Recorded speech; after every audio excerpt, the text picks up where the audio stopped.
Brooke Prentis is a proud Wakka Wakka woman and is a major voice in raising awareness about Aboriginal and Torres Strait Islanders' rights in Australia. Brooke is the CEO of the Christian organisation Common Grace. This organisation seeks justice in four main areas: asylum seeker justice, justice for Aboriginal and Torres Strait Islanders, domestic and family violence justice, and lastly, raising awareness about the pressing issue of climate change. The Australian dream. What is it? Is it possible? When does it become reality? The Australian dream. I've written about dreams. I've spoken about dreams. I've dreamed dreams. I've listened to others' dreams. Dr. Martin Luther King Jr., Gandhi, Nelson Mandela, even John Lennon. I've shared their dreams. And as I've listened and shared, I've thought about their tipping points. I wonder when Dr. Martin Luther King Jr. delivered his I Have a Dream speech in 1963, what he thought the tipping point was. I wonder 5 years later, on the 3rd of April 1968, when he delivered his I've Been to the Mountaintop speech, what he thought the tipping point was, which was the day before he died. I wonder, did he imagine the death of an African-American man named George Floyd some 52 years later was a tipping point that was still needed in the lands now called the United States of America and right across the lands of the world in the year 2020? And I've thought about the tipping points in these lands now called Australia. The tipping point for Kuman of the Gwigal peoples, from his gunshot wound 250 years ago from Lieutenant or Captain James Cook's rifle and hand. The tipping point for Bennelong of the Wongal peoples, from the chains from being captured by Governor Arthur Phillip and forced to teach language, economy and customs to the colonisers. The tipping point for Barangaroo of the Camaragal peoples, seeing 4,000 fish captured by the colonisers in one day, far too many, and given to her men, breaking thousands of years of role, responsibility and balance. Then we go to the tipping points. The tipping point for William Cooper of the Yorta Yorta peoples, with the 1887 Mulga petition for land rights, the 1937 petition for an Aboriginal seat in Parliament, and the 1938 Day of Mourning protest for equal citizenship. The tipping point for Pearl Gibbs from La Perouse, with her 1941 address on radio as the first Aboriginal woman on radio, as she appealed against the cruel, unjust and unchristian treatment imposed on Aboriginal peoples by white men and white women. The tipping point for Uncle Charlie Perkins from the Aranda and Kalkadoon peoples, when he jumped on a bus, Australia's 1965 freedom ride. And I've thought about my own tipping points too. The Australian dream. You see, the thing about tipping points is that it is a point, like a mountaintop. On one side, the possibility, the dream becoming a reality, the reality of a better future, tomorrow. And on the other side, the acknowledgement, the nightmare of the lived reality, the reality of the present shaped by the past, today, the Australian dream. I want to keep dreaming, but after 12 years of failing to close the gap, or is that actually 250 years of failing to close the gap? Closing the gap can seem like a myth, or maybe just the nightmare of the lived reality of my people dying too young and too often. I want to keep dreaming, but my children face the reality that at the age of 10 years old, they can be locked up in a prison, and the reality of another Aboriginal person dying in custody. I want to keep dreaming, but the reality that as Aboriginal and Torres Strait Islander peoples at 2.8% of the Australian population, the reality for the dream to become reality, 97.2% of the Australian population have to not just listen, but listen and share and act upon my dreams. And it's not just my dreams.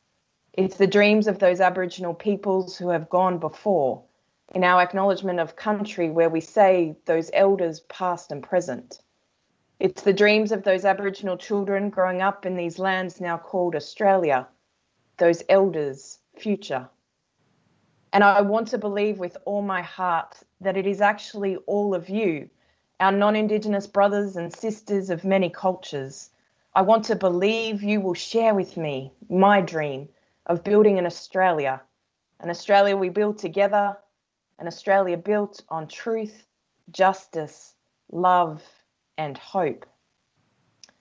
You see, I come from a dreaming peoples, but our dreaming, the dreaming of Aboriginal peoples of over 300 nations, is not make-believe, it is law.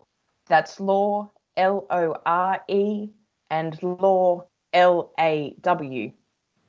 As Aboriginal peoples, as the world's oldest living continuing cultures, we were once 100% of the population of these lands now called Australia. 100%. The dreaming of 300 nations of peoples, the dreaming as law, who the creator is, how to care for creation, for country, and how to live in right relationship, and how to live surrounded by your neighbours, how to come together across cultural boundaries in times of celebration and ceremony. The dream and the reality was fully within our control for millennia, thousands of years. We actively kept and keep the dreaming alive so that it still teaches us today through our elders.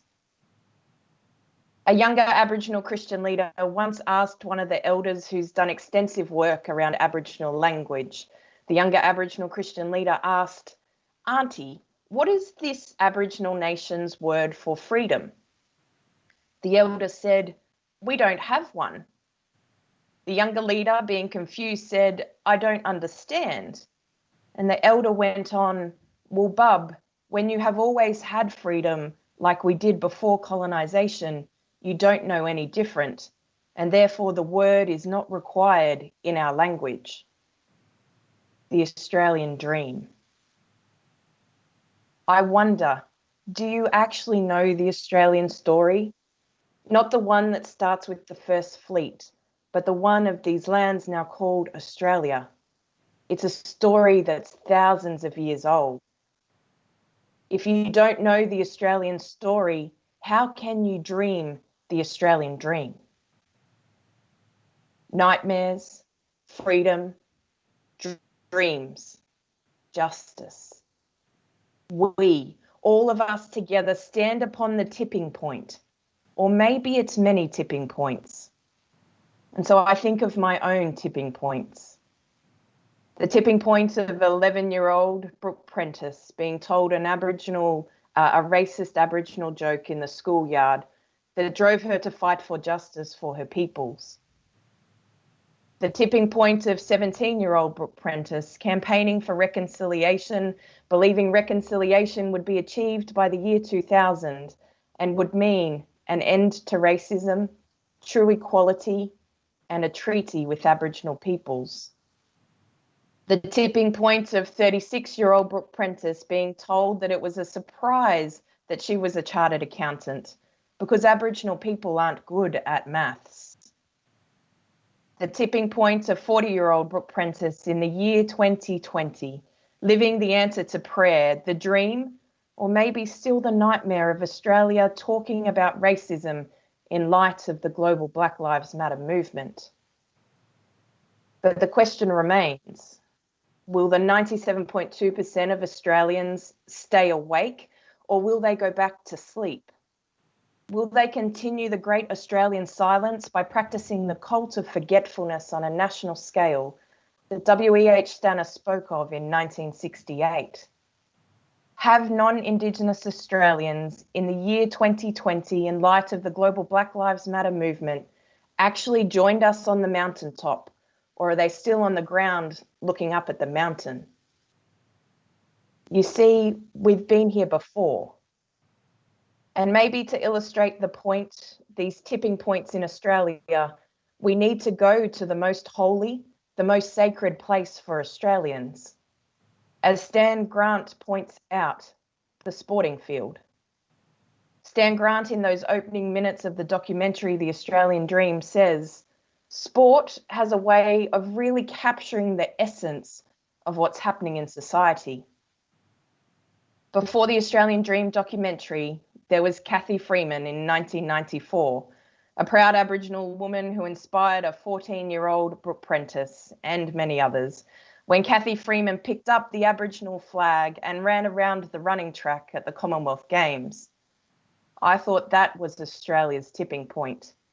But we woke up to the reality and the nightmare that apparently that action divided the nation. As Aboriginal peoples, we held our breath, sitting on the tipping point as we held our breath because they said Cathy Freeman would be kicked out if she did it again. In 2012, we held our breath again as Australian boxer Damien Hooper wore an Aboriginal flag t-shirt into the boxing ring at the London Olympics. And then we look at Adam Goodes. In 2015, he called out racism in the football stadium, a tipping point. In 2016, Stan Grant asked Australia to look into its soul and spoke of racism and the Australian dream, a tipping point. In 2019, the Australian Dream documentary was released, a tipping point. At each moment along those last few years, I met non-Indigenous Australians who didn't know about the previous tipping points. Aboriginal peoples have stayed awake. We continue to live our nightmare. Did you stay awake or did you go back to sleep? And if Stan Grant is correct and sport reflects our society, let us look at sport in 2020. Let us look at sport in 2020 in many places in these lands now called Australia and the world. The stadiums are silent. The ground is untouched. The Olympic torch is unlit. 2020 brings us into the reality of a global pandemic in the midst of a global climate crisis and with the call of a global Black Lives Matter movement. Many people have described the current times as turbulent or disrupted, but for me as an Aboriginal person, these have been turbulent and disrupted times for 250 years. I took you on a journey of tipping points of Aboriginal peoples throughout those 250 years, but they aren't just Aboriginal people's tipping points. They are Australian tipping points.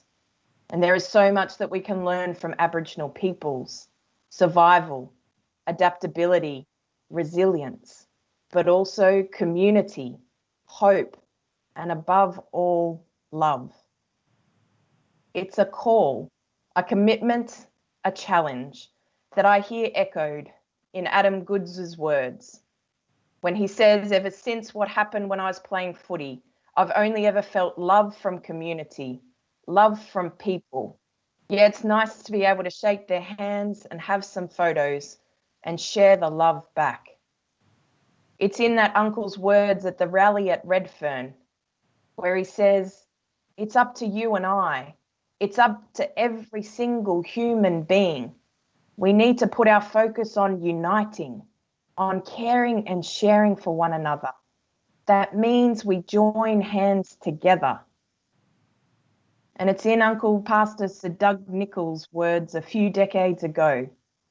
You can play a tune on black keys, you can play a tune on white keys, but both are needed for perfect harmony.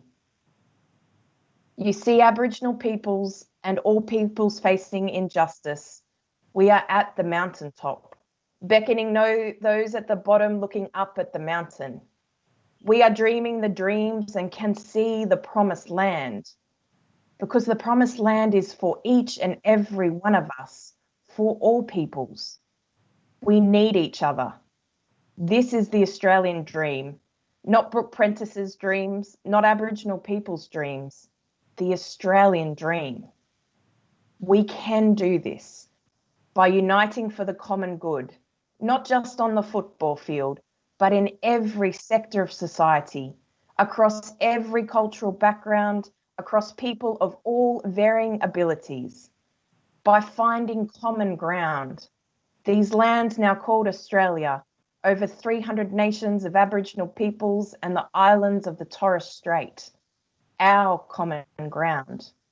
And by sharing common grace, that grace that God shows to all without distinction, a non-discriminating, all-inclusive power of God's love intended for the whole of the human race that is reflected in the goodness of all creation.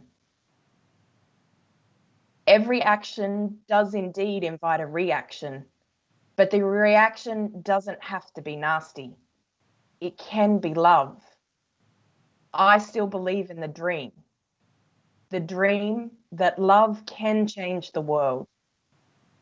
So when tomorrow comes, when that 11-year-old Aboriginal young person with all the hopes and dreams of a child sits down with their mum, the conversation doesn't start with how come and then talks about the nightmare, but starts with that's how, and then talks about the dream as a lived reality for all peoples and all future generations. Let us not just reach the tipping point and then tipping point after tipping point after tipping point.